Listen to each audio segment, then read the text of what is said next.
Hey guys, this is Pedro back with another interview covering VCT America's Stage 2 playoffs. For this occasion, I'm here accompanied once again by Valyn, the IGL for G2 esports group, coming off of an upper bracket finals victory over Leviathan to progress to the grand finals of VCT Americas once again. And Valyn, thank you so much for taking the time. First time meeting you in person, so nice to meet you in person. a pleasant change compared to past occasions, but still. Taking down Leviathan once again in playoffs, what's the feeling like for you? Definitely feels great to go through the upper bracket this time into the grand finals. I know we're a team that matches up well versus Leviathan, so I had high confidence going into today.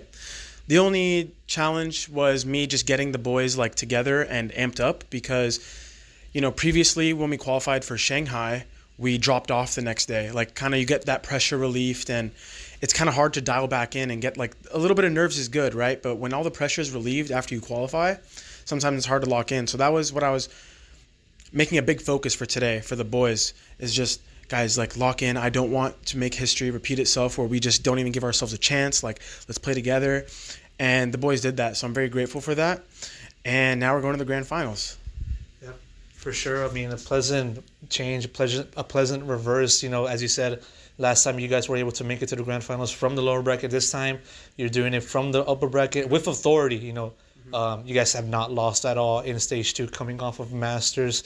Now it's a stretch of wins that has lasted at more than a month right now. I mean, it seems that you guys are just beating these teams that come your way with authority. I mean, just focusing on that first and foremost. I mean, what's going on, man? Are you guys drinking some different vitamins? Are you just taking the different strategies? What's going on?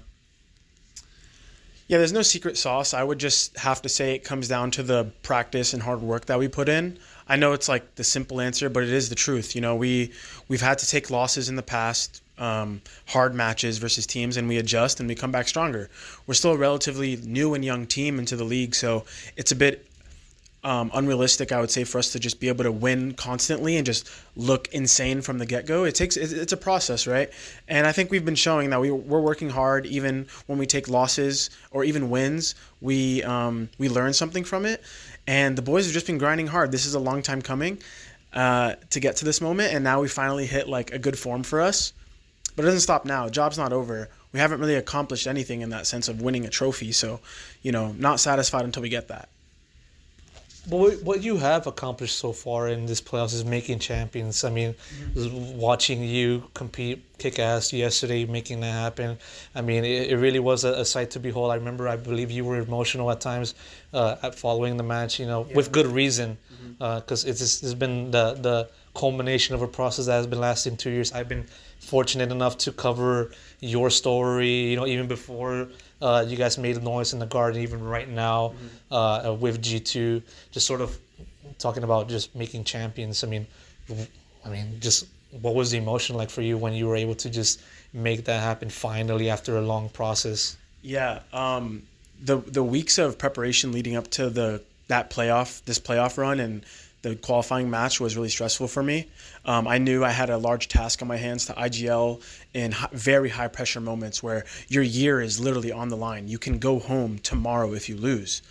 And so I was just preparing for that. And when we finally won versus 100 Thieves yesterday, it was the biggest sigh of relief for me. It felt like tons of weight off my shoulders got pushed off because of, this is my passion, man. I didn't want to go home early halfway through the year. I wanted to get my redemption internationally because I felt like I have so much in the tank still. I don't feel like it's done. We learned a lot in Shanghai, and I wanted to be able to prove that in international stage. So winning that just fulfilled all of my passion and my dream of making it and getting this opportunity to prove ourselves again.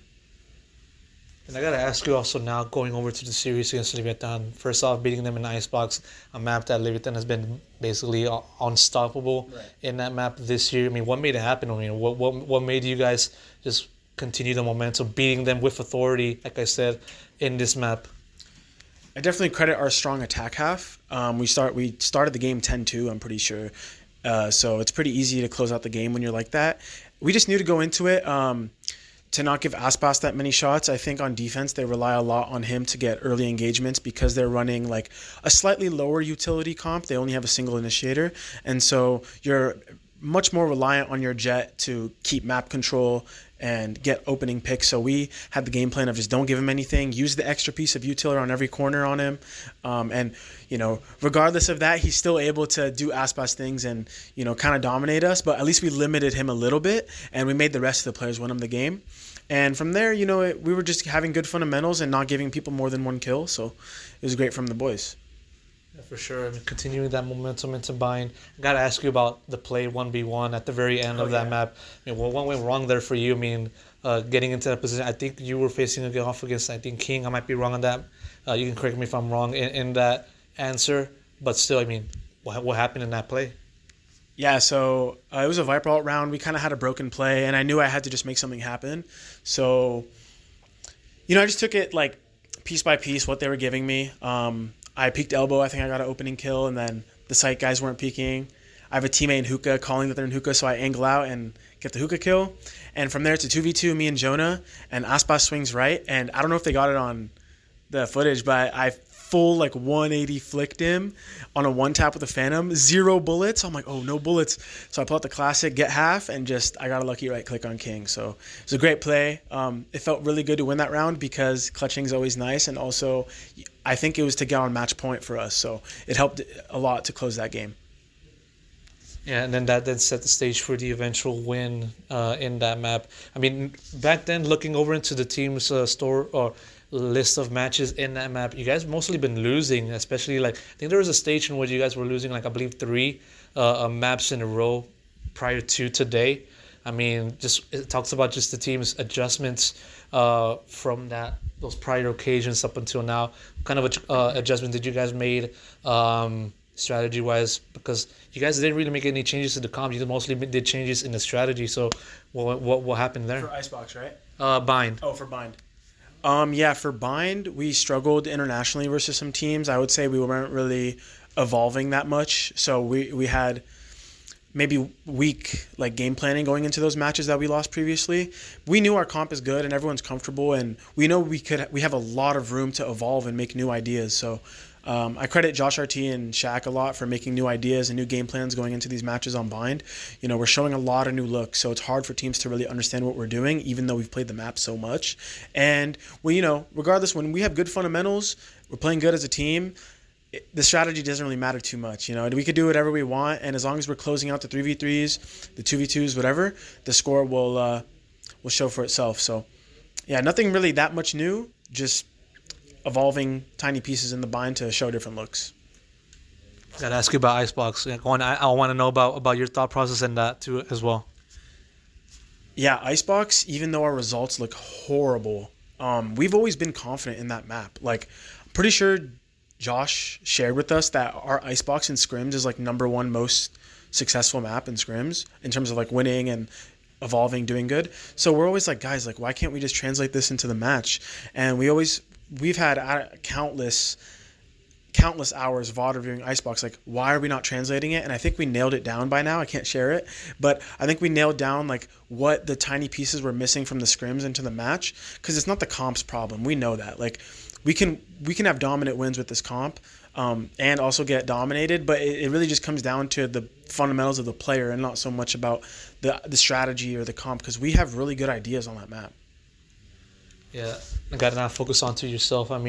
At this point, I've seen many people either in broadcasts or even during social media just laud your leadership, your IGLing, and some people are probably myself included, just calling you one of the best IGLs in the world.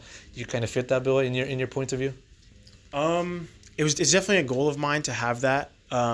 As a player, to be known as one of the best in what I do, but I don't really let it affect me or get to me. I like to kind of just block that noise away because I don't want any distractions. Sometimes praise can be a double-edged sword because people kind of tend to get comfortable. So I'm very humbly accepting of people giving me that, but I'm just doing what I do. I go into practice, I go into the matches with the same mentality. I don't think I'm the best. I just do what I do, and that's netting me wins, and I'm happy about it, man. It's a team game after all, and just because my IGLing looks good, it wouldn't be possible without the boys playing fundamentally well. So it's really just comes down to everyone on the team. Two-part question, final one. First off, you're gonna have a day off, well, technically, waiting your opponent in the grand finals, either Leviathan, Crew, or 100 Thieves, whoever they may be. Just going to ask you just your thoughts on that. And also, kind of got a little bit sidetracked from there. But still, just how are you going to approach grand finals as well, with the team's hot streak in mind? Yeah, I think grand finals for us this time is going to be a different story because now we actually have the proper rest. I've been through the lower bracket into the grand finals. It's very difficult to go through that route. It's a long, grueling process with no breaks. So I'm grateful to have the day off tomorrow and just be able to watch both teams and prepare. Definitely an advantage for us. And I don't really see it as like a bigger game or anything. I don't think anything has to change per se for us. We just prep, do our thing, go into the match, and play our game, man. Hopefully, we have the mental to just lock this down and win the grand final because it would mean the world to me. And I'm sure it means the world to my team as well, but we just have to make sure that we're never giving up the resiliency because it's easy to fall off when you're at the top, man. I'm trying to make that known for my team. Yeah, it's just another day, really. For sure, well said, Valyn. Thank you so much for another conversation. Thank you. And thank you for the interview, and best of luck on Sunday. Thank you.